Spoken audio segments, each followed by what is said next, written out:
the computer science side of things, but I do work with a multidisciplinary team of criminologists and psychologists in responding to online child abuse and looking at prevention initiatives. And so as you could hear from that, I do lots of stuff in cyber. And so that sort of description of me working in a few different contexts might sound like I do a lot of different things, but it's about bringing that IT piece, that cybersecurity knowledge to a few different applied areas. And what I'm going to chat today, obviously, about today is child abuse online and some prevention initiatives there. So the overview of where we're going to go is I'm going to initially just touch on the problem of CSAM in case we've got anyone in the audience who's not fully aware of the problem.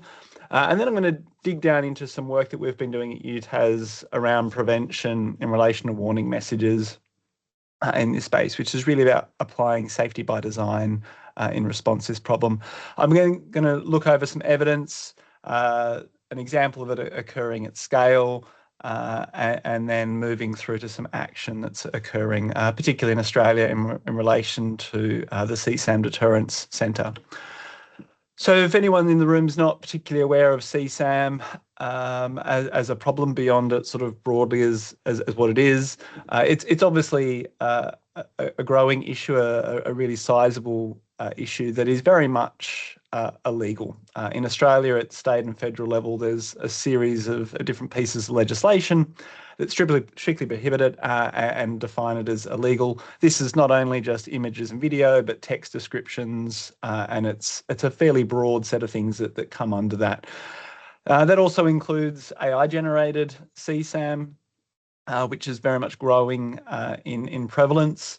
This is often based on existing pictures of children who have been abused, although we're increasingly seeing imagery of children who haven't been abused then being depicted in child abuse material that then gets shared with them, so deep fakes, as it were, in that context.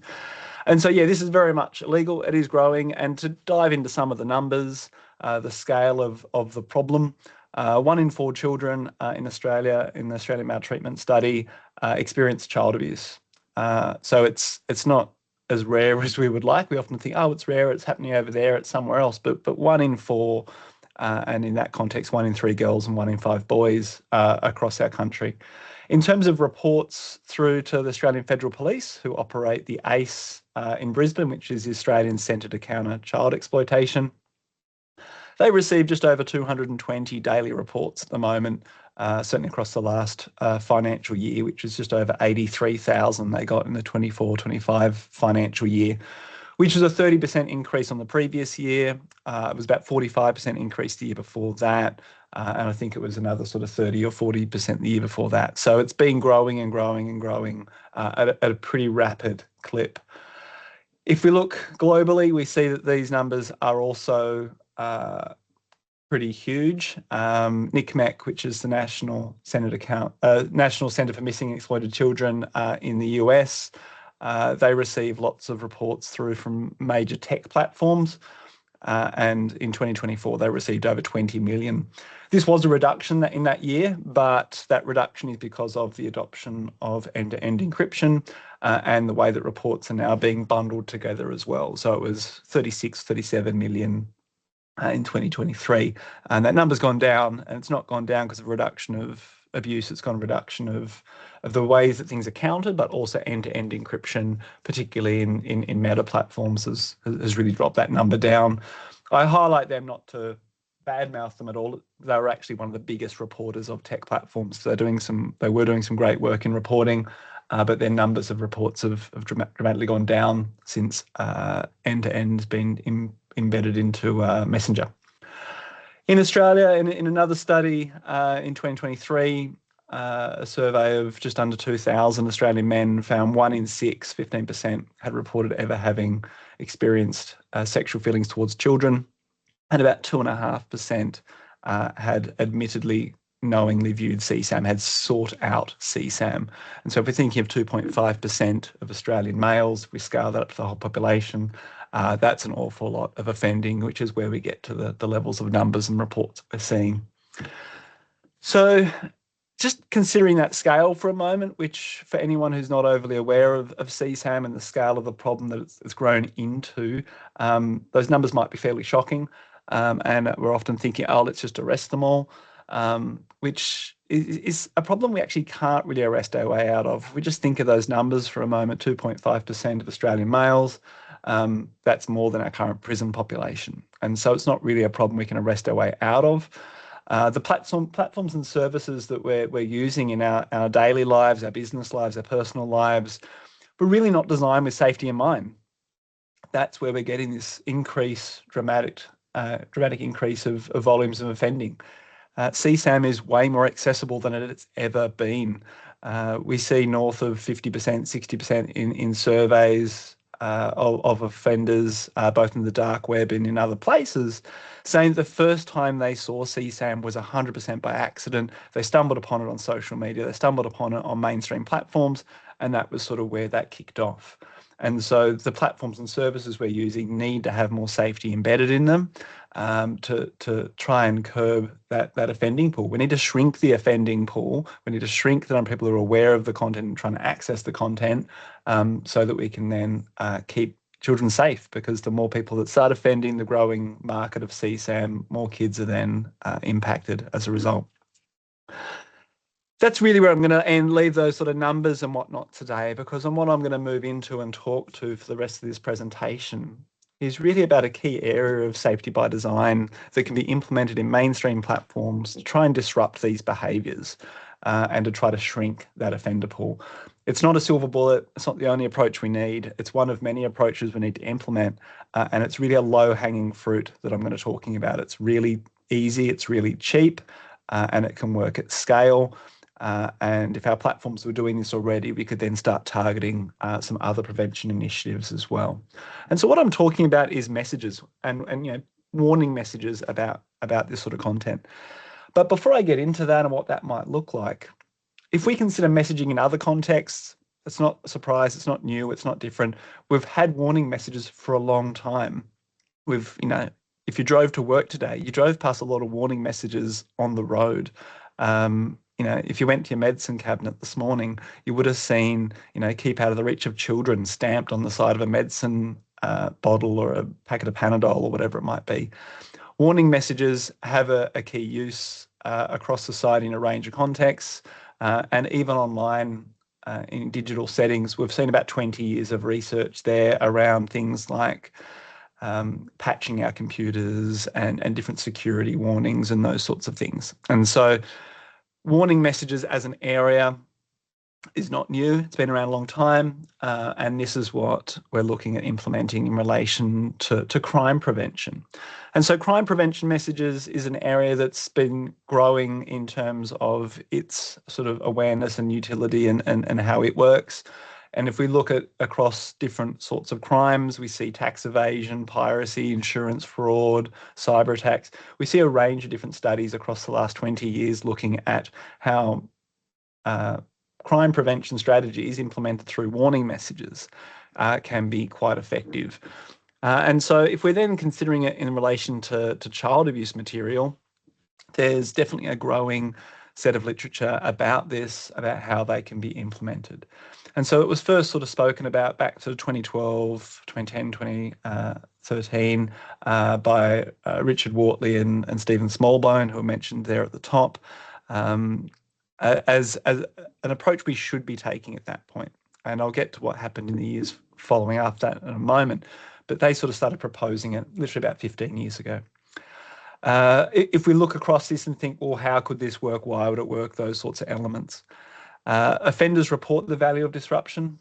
They actually say that they've tried to stop, they've tried to seek help, they've reported that warning messages have actually disrupted some of their use. And so there is evidence there saying that CSAM users, offenders, are actually, not all of them, but a significant portion of them can be impacted by warning messages. Now, we have a very broad offender base. It's more than just people who can be diagnosed from a psychological perspective as a pedophile.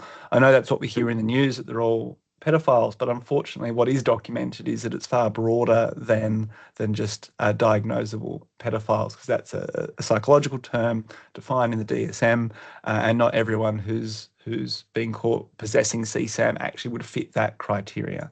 And so we have a broad offender base that we need to then be shrinking. And warning messages are cheap and easy. If we're talking about a warning message appearing on our phone or on a website, the cost of deployment there is actually really small, and it can have a wide implementation. So following on from Stephen Richards' work back in sort of 2010, 2011, 2012, what we did see is that Google and Bing and Yandex and a couple of other search engines implemented some warning messages in 2013, sort of October, I think it was 2013. And off the back of that, there was a study done by a guy called Chad Steele in 2015 looking at 100 selected search terms across the Google API to see what happened to those search terms across the implementation of that warning message, and saw that there was a dramatic reduction in people searching for 100 selected terms related to CSAM. And so off the back of that piece of work, it was clear that they were having an impact. None of those search engines have actually publicly said anything about their numbers until this year, where Google said at a couple of conferences earlier this year that across 20 odd countries, 21 jurisdictions rather, not countries, that have a helpline like we do in Australia with Stop It Now, they were getting about 20 million searches across those 21 jurisdictions. Now, I say jurisdictions because sometimes it's sub-areas of countries. That includes Flanders, for example, in Belgium, which is obviously a smaller area that's only a couple of 100,000 people. And so that 20 million number doesn't include the biggest countries in the world like China and India and so on. And so that 20 million is including Australia, UK, Germany, France, areas like Flanders, parts of Canada, and so on. But off the back of this, without them really saying much, we at UTAS started to do some randomised control trials starting in sort of 2017, 2018. I got involved in this work right at the end of 2018 as that first randomised control trial was going. So what we did for this was set up a honeypot architecture where we advertised for a fitness website where we were then targeting Australian males within a certain age bracket that were then getting, placed these ads to this very generic bodybuilding website.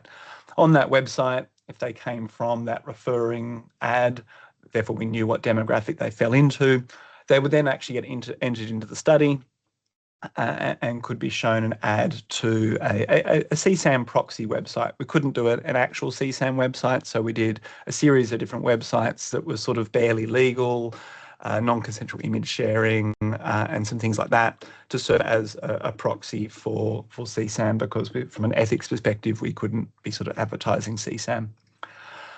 But off the back of those three studies, which I'll just zoom through ever so quickly, it demonstrated that there was a very significant impact to the warning message, the control where there was no warning message when they reached the actual website and went to click enter, 73% would click to go through to enter. Whereas those who saw the warning message, it dropped down to 35% with one of the policing images to actually then dissuade them from entering. We moved on to a second experiment where we were then comparing, so that first one was comparing policing text and policing image in relation to a therapeutic referral message. And so we were comparing therapeutic messaging to law enforcement-based messaging. Experiment 2, we were doing more around that and thinking about whether or not it's of harm to the viewer, harm to the victim, and a little bit more around that law enforcement element. Again, we were seeing sort of 50% or thereabouts desistance from users who saw the warning message. A third experiment, which was then focused more on non-consensual image sharing or sharing of imagery of a person that's not necessarily known of it, because Share My Girl was that sort of intention there. And we're looking here around whether animation had much of an impact in the warning messages. And so we can see the warning messages there on the right, and we saw that they were actually pretty similar in effectiveness whether it was fancy and animated or whether it was just a plain text. But off the back of this, started to establish an evidence base for warning messages, and within a naive population. People in that study didn't know they were being studied. And so it was very ecologically sound. The whole point of the honeypot, which I didn't really get into, having a range of different servers around the world with different ones serving the ads versus the actual site versus the actual fitness website, was to try and make sure it looked as authentic as possible, and then couldn't be detected as being a scientific study, so we could measure their true reactions there. But off the back of that, it was pretty clearly demonstrated that warning messages did have an impact. And I'll get through to that a little bit more later around regulators now requiring warning messages, and this is a key piece of the evidence that fits into that. However, following along from that, we did also then get invited to evaluate a warning message on a mainstream platform that then was implementing one. And so this screenshot here is showing a chatbot with a warning message being shown on Pornhub. Pornhub and all the properties owned by ALO. So ALO is the parent company of Pornhub, deployed a warning message across their platforms in 2021. And then this chatbot in 2022, just in the UK. And so the UTAS team was invited to then evaluate the effectiveness of, there goes my phone, just going to turn that off, sorry. We were then invited to evaluate this warning message for its effectiveness in the UK. I'm just going to turn my phone to silent, sorry about that. Yeah, so the chatbot was what we were actually evaluating, not the warning message itself. And between March 2022 and August 2023, the warning message was displayed 2.8 million times, and that's just in the UK alone. We did have some data from prior to the chatbots launched, and the full period that we had data for, which was probably closer to about 2 years, maybe just touch over 2 years, was 4.4 million warning messages across that whole observation period. Now, this chatbot was actually constructed by the Internet Watch Foundation. They're the ones that actually reached out to us for the evaluation, and in partnership with the Lucy Faithfull Foundation, who operates Stop It Now in the UK. And so this wasn't funded by ALO, it was funded by Safe Online, and Internet Watch Foundation, Lucy Faithfull were key stakeholders there. So in our evaluation, we were looking at data both from Pornhub, Internet Watch Foundation that had the chatbot, and Lucy Faithfull, which is where it was directing people to go get help. So this is across that study period, and the sort of period in grey there on the right half is when the chatbot was active, which we were actually evaluating that. You can see that we've got a bit of a data gap immediately before it, which then was obviously impacting our ability to evaluate it. But based on what we could evaluate, what we saw was there was a statistically significant reduction in search volume across the study period, and we actually had the chatbot disabled for about a month towards the end in July of 2023. And what we saw is actually that the search volume actually rebounded. So the warning message was still active, but when the chatbot was disabled, we did see that the search activity was started to go back up again, indicating that it was actually having an effect. But the key element of this beyond that search volume reduction was actually that most users who saw the warning message, 81.6 or something like that %, actually didn't search again for CSAM in that session. So the key takeaway actually for me was actually most people who see a warning message actually stop searching for CSAM. They did actually remain on the site. They continued to watch videos. They continued to make other searches. They were making less searches than others, but they were actually still making searches on the site. But they was watching videos. So they weren't getting the warning message, immediately closing the window and running away to the dark web or some other website. They actually remained on Pornhub. They just weren't searching for terms that related to CSAM. And so that, to me, is a really strong outcome. In terms of the impact there, we did see that the warning message did have a significant reduction. The chatbot had a statistically significant reduction in search volume, that then, again, when the chatbot was disabled, it actually rebounded back up a little bit. And so what we can see there is that the chatbot was having that depressing effect on search volume on the site. Here's some of the numbers and the key takeaways. A key takeaway also in this context is that the vast bulk of people on Pornhub aren't actually searching for CSAM, which isn't particularly a surprise. They have a pretty strong trust and safety team these days and at the point of this study. And so they were removing a lot of content that gets uploaded and actually a year or so before deleted something like 80% of their actual catalogue. So I'm not here to advocate for Pornhub at all. They have had a history in the past of having material on the platform that shouldn't be there. There was a couple of class action lawsuits in 2018-ish sort of time period, and this was occurring after that point, after there'd been a bit of a tidy up of their behaviour, as it were. And so you'd expect that people who are really looking for CSAM or are normal users are possibly not on Pornhub. However, 2.8 million searches during the chatbot study period is still a significant number of people. And so a lot of people do actually search for terms that relate to CSAM on mainstream pornography websites. But yeah, from this, there was 1,600 people chatted to the chatbot asking for help. About 500 then clicked through from the chatbot to Stop It Now. And there was about 70 calls that volunteered. They weren't asked if they'd seen the chatbot, but they volunteered on their call that they'd actually interacted with the chatbot. Just a quick aside on a recent study that is going to be coming out soon. It's currently still in peer review. At the end of that, we're doing our corrections, so hopefully it's out before Christmas.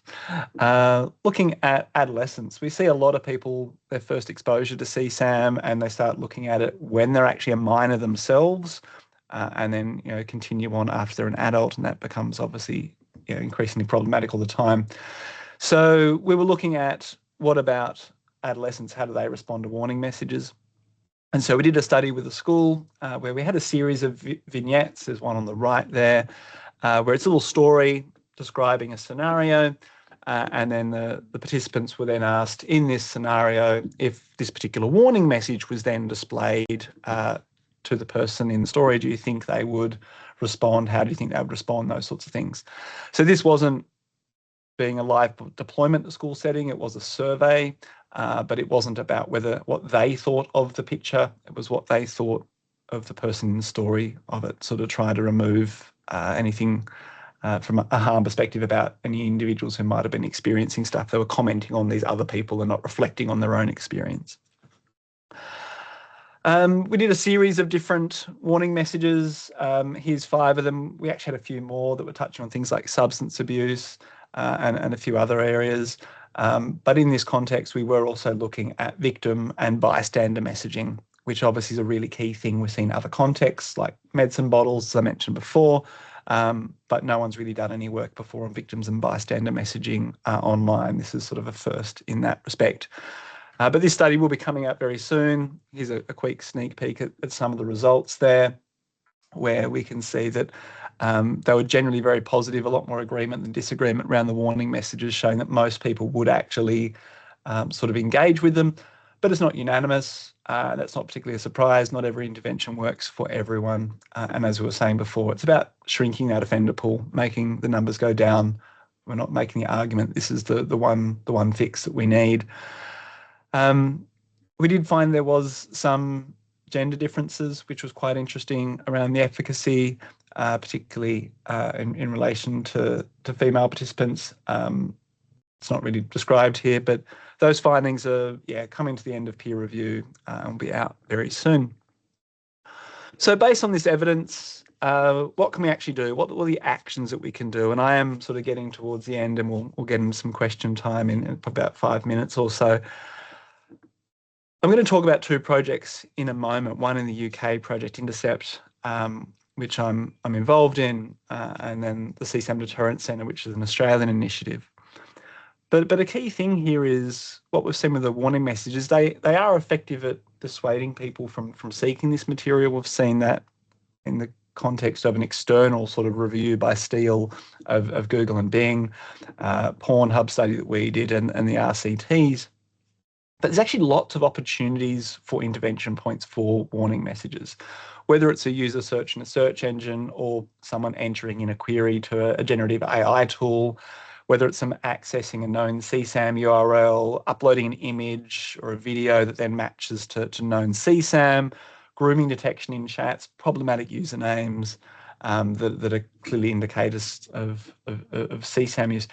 All those technical behaviours all have interventions live on them at the moment around the world in different contexts, but most platforms don't.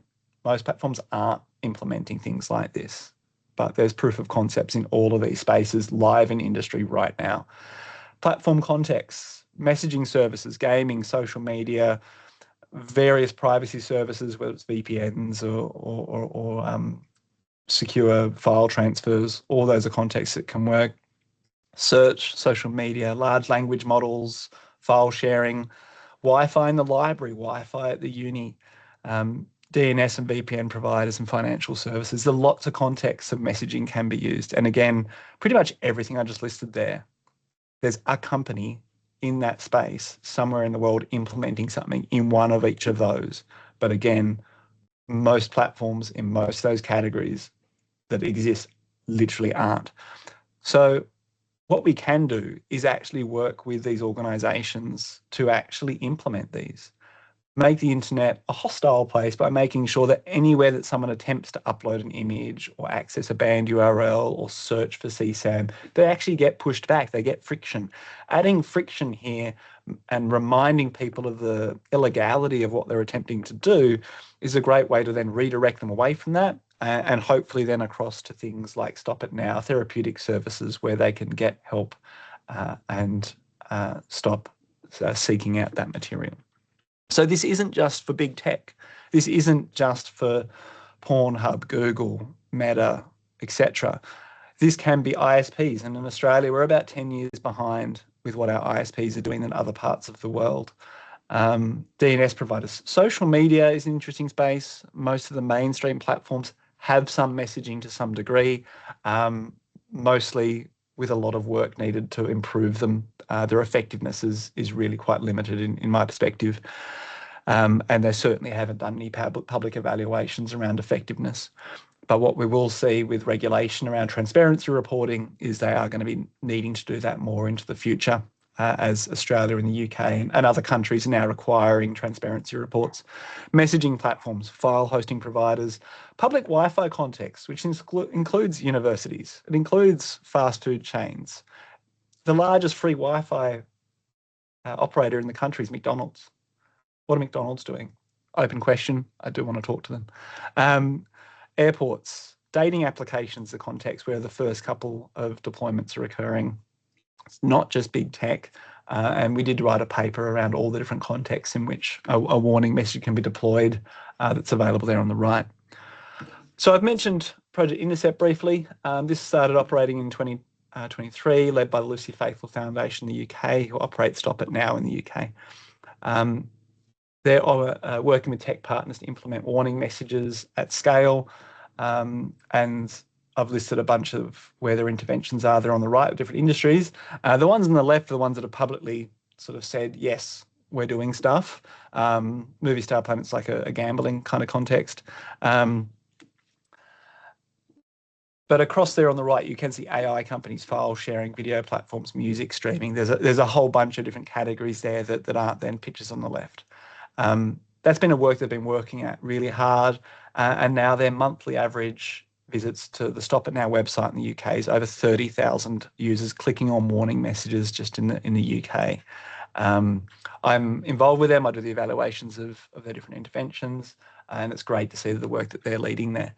But off the back of that, the CSAM Deterrent Centre is something that's launched this year in Australia. This is a partnership between Desert Social Services, who operate Stop It Now in Australia, and you might have seen that they received a big pile of federal funding to continue operating Stop It Now through 2030.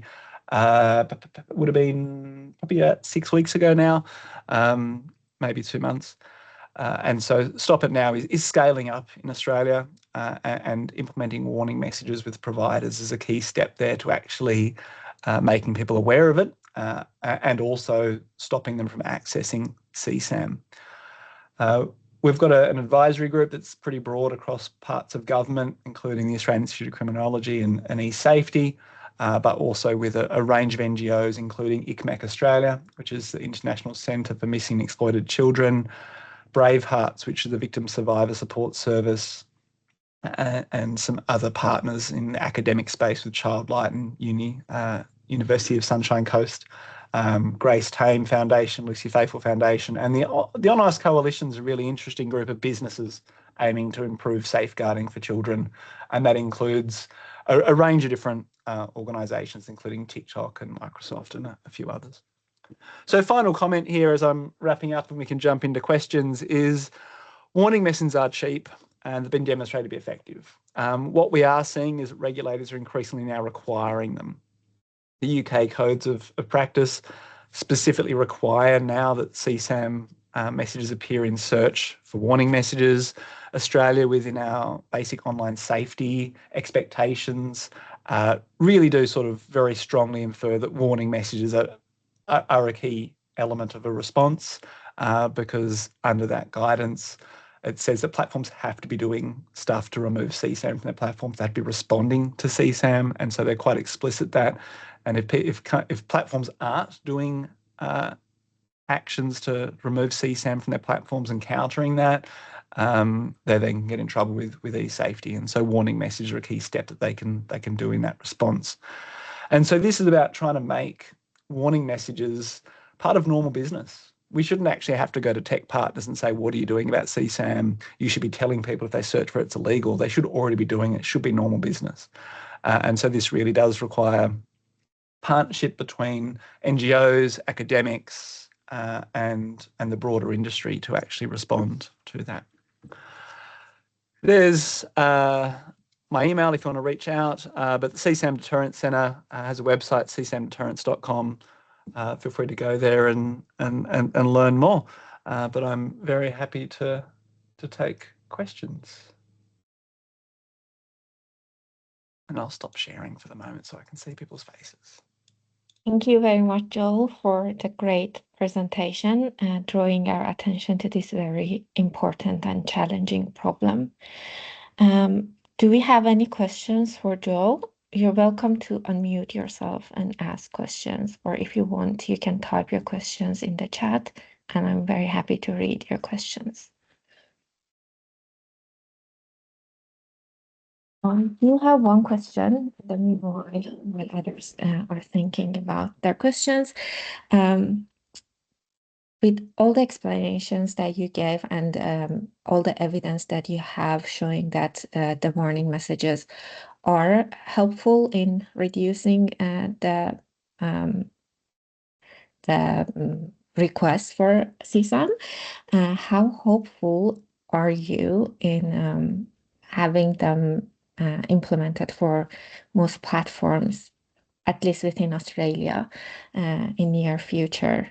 And do you think that introducing regulations instead of recommendations or suggestions would be helpful? Because right now we have a lot of regulations being introduced to protect our young generations. Do you think if any new regulations demand platforms to apply these warnings or implement them, would that be helpful as well?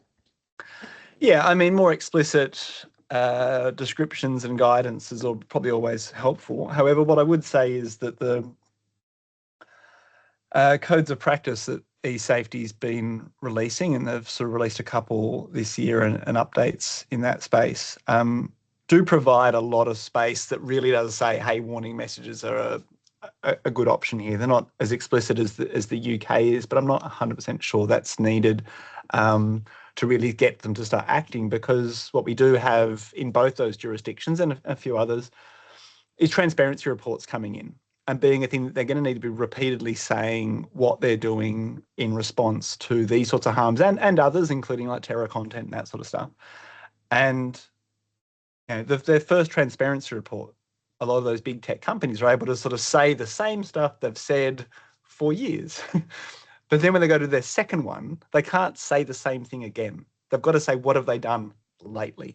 And so I think transparency reports are going to be really key globally for getting action from big tech. And I think that's probably going to be a fairly easy place to have warning messages. The harder places to have warning messages are things that aren't regulated by e-safety. Like I mentioned, public Wi-Fi is a key thing.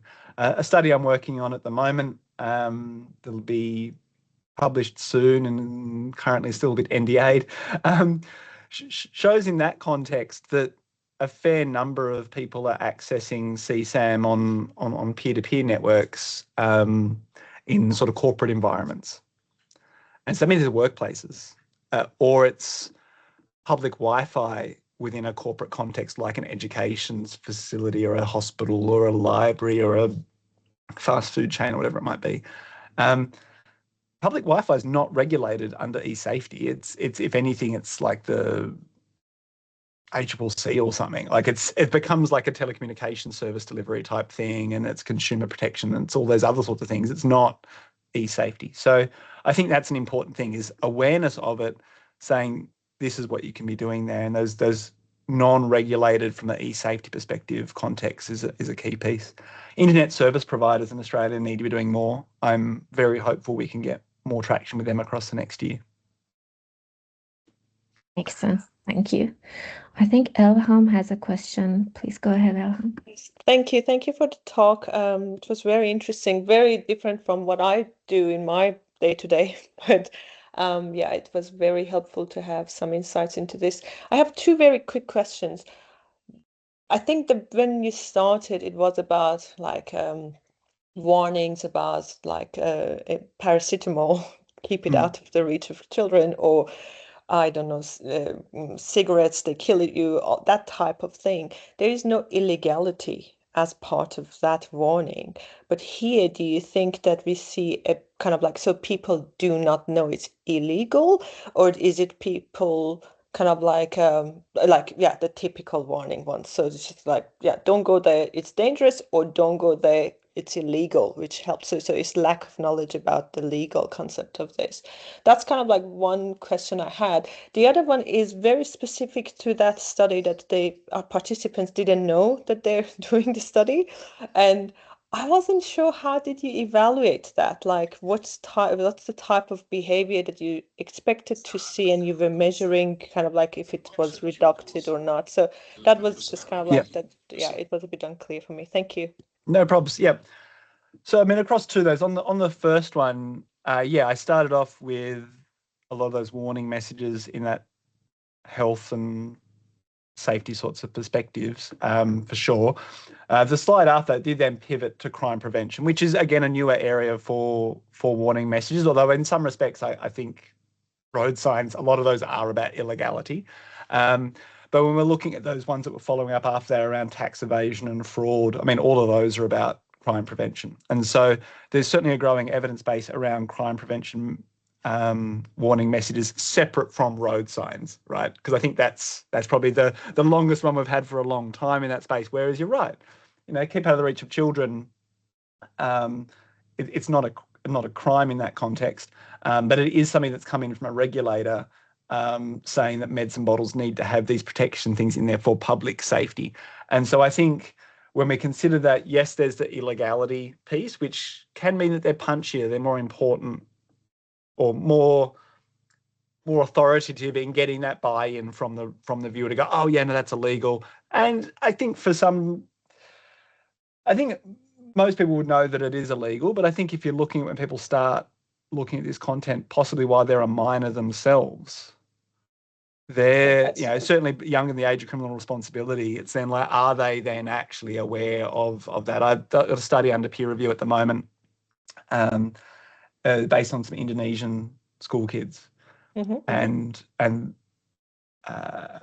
use of CSAM in that context. And this study is from a year or so ago, the data collection.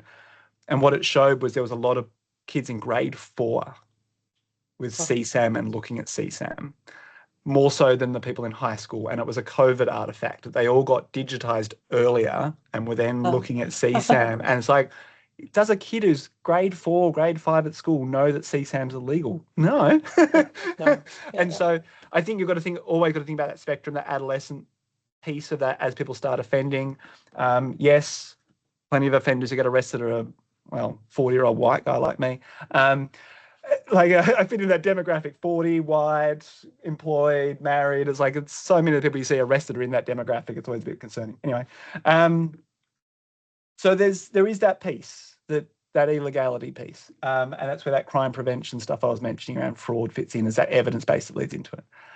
Your second question was around the naive participants and how we measured them. We were purely measuring their behaviour quantitatively in terms of they're on a fitness website that we know then they're between 18 and 40, they're male, and they're in Australia. And so that's a cohort coming from the social media ads, because that's what was then being directed at them. They then get shown an ad to a site that's sort of CSAM adjacent. And so we're able to then count how many of them clicked on that to see how many are actually interested in it. And then from that, we'll then warning message or not, and a few different warning messages, and then measuring whether or not when they landed on the actual website, did they click through the warning message to the site? That was one lot of cutoff. Yep. But then when they got to that site, there was then an enter button. And so did they proceed once they even saw the site they landed on, did they then proceed to enter as well? So we had 3 measurements: people who saw the ad, which was 30,000, people who clicked on the ad, which in each of the 3 RCTs was north of 500. Okay. And then we were looking at what did they do, and behaviour very quantitatively. So we don't know who they are. No qual data, because we don't know who they are. Yep. Got it. So there is a bit of a trap there, and then you just see who falls for it. And so if people came to that website organically from Google, they didn't see the ad. So they had to get the ad to our honeypot. They had to come from the social media site that had the ad. Yeah. That's interesting. Okay, cool. Thank you. It was fun for ethics though, but yeah. Yeah, I was thinking of the ethics for that, but I'm sure there are tricks. I'm very new to this ethics application, and I think I tend to over-explain, but yours is interesting. Cool, thank you. Asha, I see your camera's on. Do you have a question? You're muted though. Yes, the most common remark, isn't it? You're muted. I was just wondering, with the Indonesian students, I wonder, were these the kids who were subjected to CSA or had some? So this was about their concerns for whether they'd seen it, a few things like that. So it was around some focus groups and those sorts of things. So they were talking about them doing it, and then there was a bit of counting of going, in the different age group categories, how much was it coming up? And it was, hang on, wait a minute, this is skewing younger. And that wasn't really the point of the study. The study actually, this other stuff, that's actually like a side thing that I was just like, what? And it was just like, right, this is a COVID artifact, because that data collection was 2023.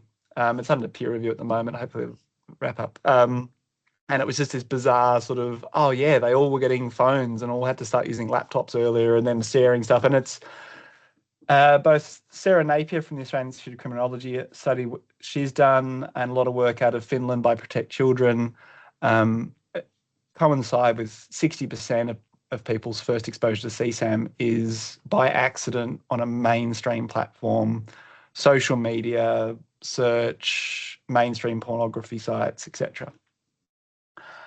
Okay, so is that your only question, Asha? I'll jump into the ones in the chat. Cool. No, that was it. Is there any thought about badging for services that are engaging in best practice so that consumers can choose to support the good ones? And what do we as a society need to do about the fact that in excess of 90% of visits to Pornhub include a sample search?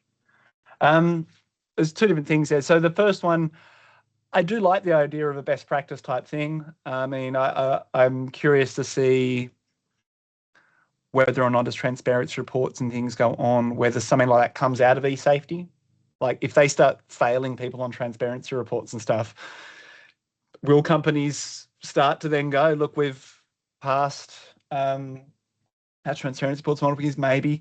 I don't think consumers going to sites are really going to be that driven by that. but I do think it should be something that shareholders should be asking. I think shareholders of companies should be saying, what are you doing from a trust and safety perspective? I think that's a thing where we as a society should be pushing back. As to 90% of visits, Pornhub included CSAM. No, so it's the opposite of that. So 99% didn't include a CSAM search. It was a fraction of a percentage that did include a CSAM search. So 2.5 million searches sounds like a lot, but Pornhub has so many visitors that 2.5 million, and that's just the UK, that is still 0.2% of their searches were CSAM searches. It was 99.8 were non-CSAM searches, and I wonder if there are kids who are subject. If these kids were subject to. Oh, sorry, that was the Indonesian one. Yeah, cool. Any other questions from anyone? I do a bunch of work in other contexts, some dark web stuff and some peer-to-peer, which I talked about briefly. But yeah, this presentation that I did at the Australian CyberCon, which I assume Marshad saw, it was all about warning mess, which is what I do most of the time. But I do a bunch of more computer science-centric work as well. But this one's really an overlapping of HCI, psychology, criminology. Yeah. I have two quick questions. Go for it. Two more quick questions. I'm not sure if I remember correctly, but in the beginning you mentioned that 2.5% of Australian male have confirmed that they have looked up for CSAM. Okay, yep. Do we have any data for female or other gender identities? I mean, the other gender identities is definitely a no. I'm pretty sure I would have noticed that. I mean, I suspect that's really hard from a representative sample perspective at this point. I mean, hopefully someone does that work 100%, but I'm pretty confident saying no on that.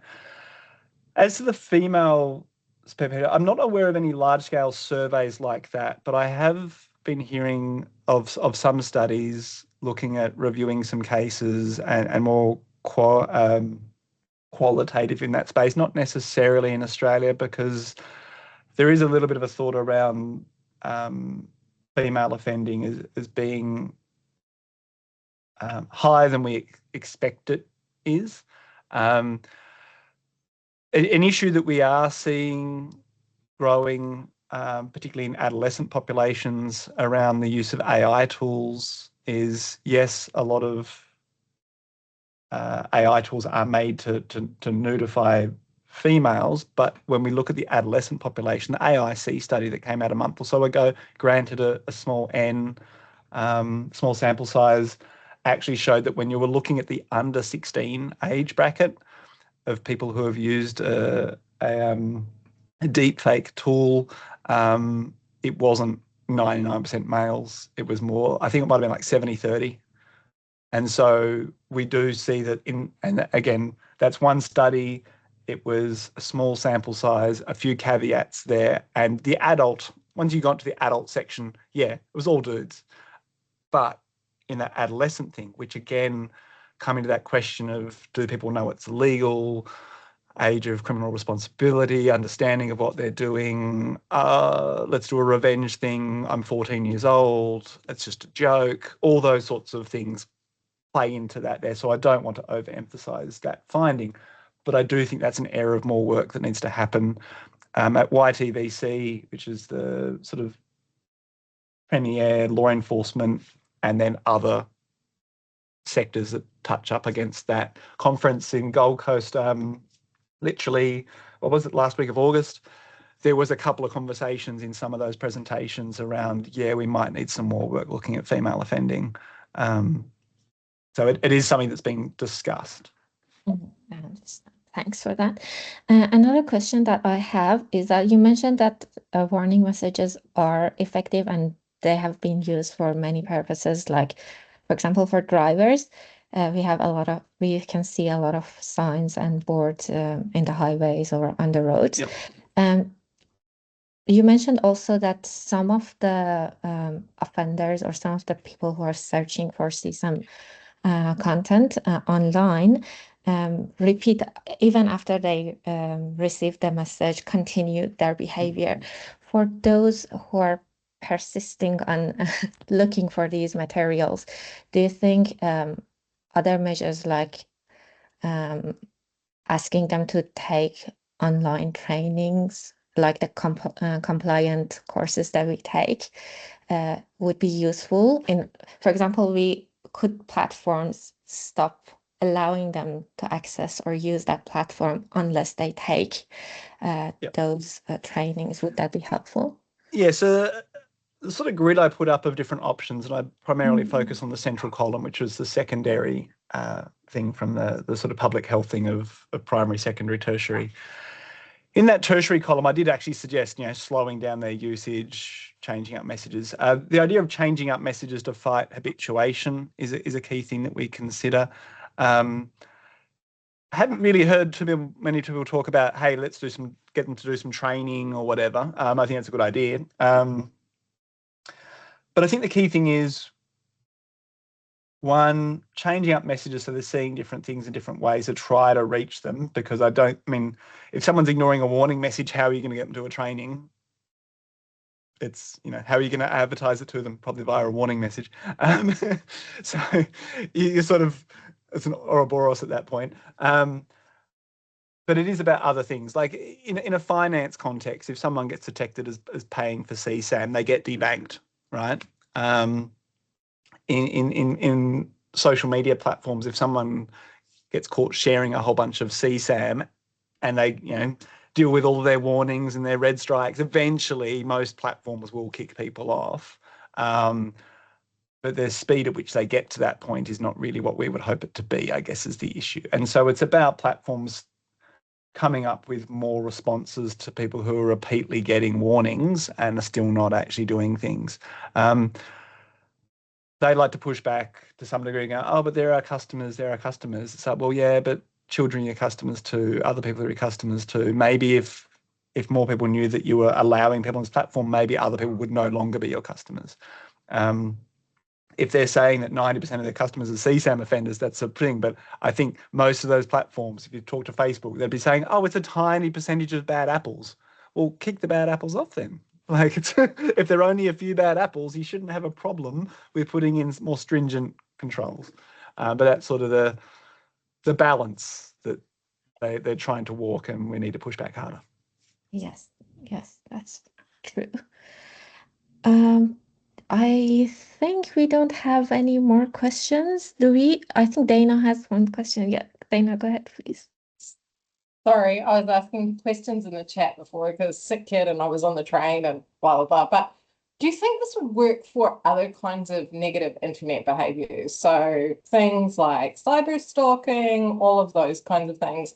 I mean, we know that these behaviors probably generate detectable patterns.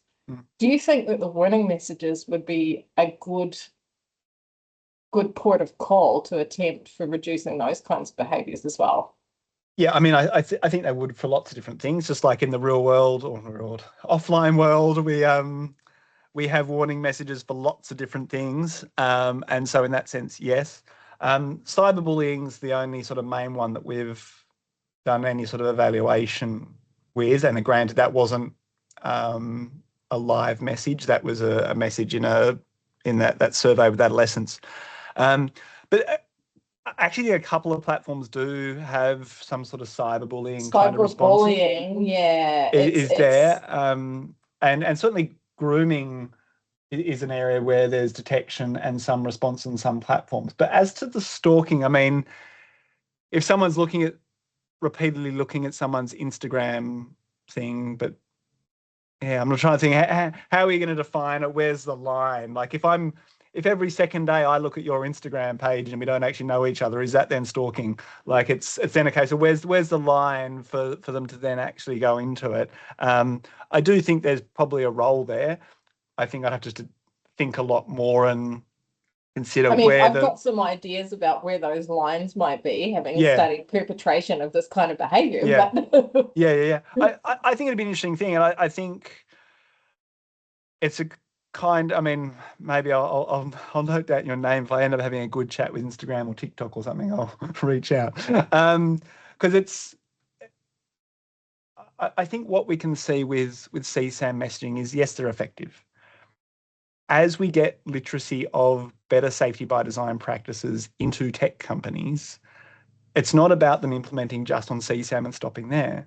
They need a safety by design culture overhaul across the board, and CSAM is just sort of the tip of the spear going in. All the terror images with stabbings and all the rest of it, like, that's the tip of the spear. But there's so many other harms, and whether it's eating disorders, whether it's depression and anxiety generating machines that they really are, there's a lot of things that could then be could be done with a bit more improvement. I think I'm speaking to the choir. Thank you. Perfect. With that, I think it's 12 p.m. and we just used all our time. Thank you very much for patiently answering all of our questions and for accepting our invite. Amy and I were present at Joel's presentation at CyberCon 2025, and we really enjoyed it, learning that how effective could prevention measures that Joel and his colleagues has been using so far. And we thought that many of you would also be interested in learning about what Joel has been doing. And I really hope that this opens up opportunities for all of us to work with Joel in future and collaborate on further impactful projects. Thank you very much, Joel, and thank you everyone who joined us today. Have a great day ahead. See you later. Bye. Take care. Bye.